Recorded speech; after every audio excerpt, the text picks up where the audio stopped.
Praise the Lord. மத்தேயு எழுதின சுவிசேஷம் 3ஆம் அதிகாரம். அந்நாட்களில் யோவான் ஸ்நானன் யூதேயாவின் வனாந்தரத்தில் வந்து, மனம் திரும்புங்கள், பரலோக ராஜ்யம் சமீபித்திருக்கிறது என்று பிரசங்கம் பண்ணினான்.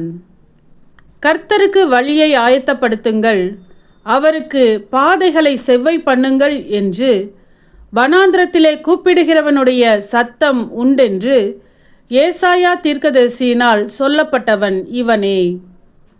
இந்த யோவான் ஒட்டகமயிர் உடையை தரித்து தன் அறையில் வார்க்கச்சையை கட்டி கொண்டிருந்தான். வெட்டுக்கிளியும் காட்டுத்தேனும் அவனுக்கு ஆகாரமாய் இருந்தது.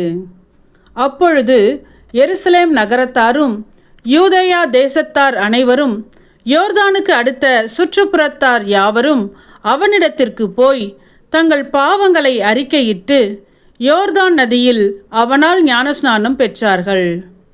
பரிசேயரிலும் சதுசேயரிலும் அநேகர் தன்னிடத்தில் ஞானஸ்நானம் பெறும்படி வருகிறதை அவன் கண்டு, விரியன் பாம்பு குட்டிகளே, வருங்கோபத்துக்கு தப்பித்து கொள்ள உங்களுக்கு வகை காட்டினவன் யார்? மனந்திரும்புதலுக்கு ஏற்ற கனிகளை கொடுங்கள். ஆபிரகாம் எங்களுக்கு தகப்பன் என்று உங்களுக்குள்ளே சொல்லிக்கொள்ள நினையாதிருங்கள். தேவன் இந்த கல்லுகளினாலே ஆபிரகாமுக்கு பிள்ளைகளை உண்டு பண்ண வல்லவராய் இருக்கிறார் என்று உங்களுக்கு சொல்லுகிறேன்.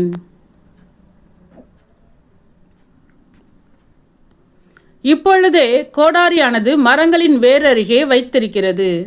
ஆகையால் நல்ல கனி கொடாத மரமெல்லாம் வெட்டுண்டு அக்கினியிலே போடப்படும். மனம் திரும்புதலுக்கென்று நான் ஜலத்தினால் உங்களுக்கு ஞானஸ்நானம் கொடுக்கிறேன். எனக்கு பின் வருகிறவர் என்னிலும் வல்லவராய் இருக்கிறார். அவருடைய பாதரட்சைகளை சுமக்கிறதற்கு நான் பாத்திரன் அல்ல. அவர் பரிசுத்த ஆவியினாலும் அக்கினியினாலும் உங்களுக்கு ஞானஸ்நானம் கொடுப்பார். தூற்றுக்கூடை அவர் கையில் இருக்கிறது. அவர் தமது கலத்தை நன்றாய் விலக்கி தமது கோதுமையை களஞ்சியத்தில் சேர்ப்பார். பதரையோ அவியாத அக்கினியினால் சுட்டெரிப்பார் என்றான். அப்பொழுது யோவானால் ஞானஸ்நானம் பெறுவதற்கு இயேசு கலிலேயாவை விட்டு யோர்தானுக்கு அருகே அவனிடத்தில் வந்தார். யோவான் அவருக்கு தடை செய்து, நான் உம்மாலே ஞானஸ்நானம் பெற வேண்டியதாய் இருக்க நீர் என்னிடத்தில் வரலாமா என்றான். இயேசு அவனுக்கு பிரதியுத்தரமாக, இப்பொழுது இடங்கொடு, இப்படி எல்லா நீதியையும் நிறைவேற்றுவது நமக்கு ஏற்றதாய் இருக்கிறது என்றார். அப்பொழுது அவருக்கு இடங்கொடுத்தான். இயேசு ஞானஸ்நானம் பெற்று ஜலத்திலிருந்து கரையேறின உடனே இதோ வானம் அவருக்கு திறக்கப்பட்டது. தேவ ஆவி புறாவைப் போல இறங்கி தம்மேல் வருகிறதை கண்டார்.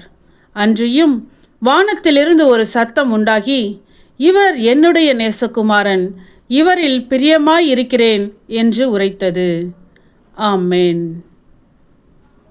சத்தியத்தையும் அறிவீர்கள், சத்தியம் உங்களை விடுதலையாக்கும். இந்த வசனத்தின்படி அநேகர் சத்தியத்தை அறிந்து விடுதலையாக்கப்பட இந்த சேனலை சப்ஸ்கிரைப் செய்து அநேகருக்கு ஷேர் பண்ணுங்கள். கர்த்தருடைய கண்கள் நீதிமான்கள் மேல் நோக்கமாய் இருக்கிறது.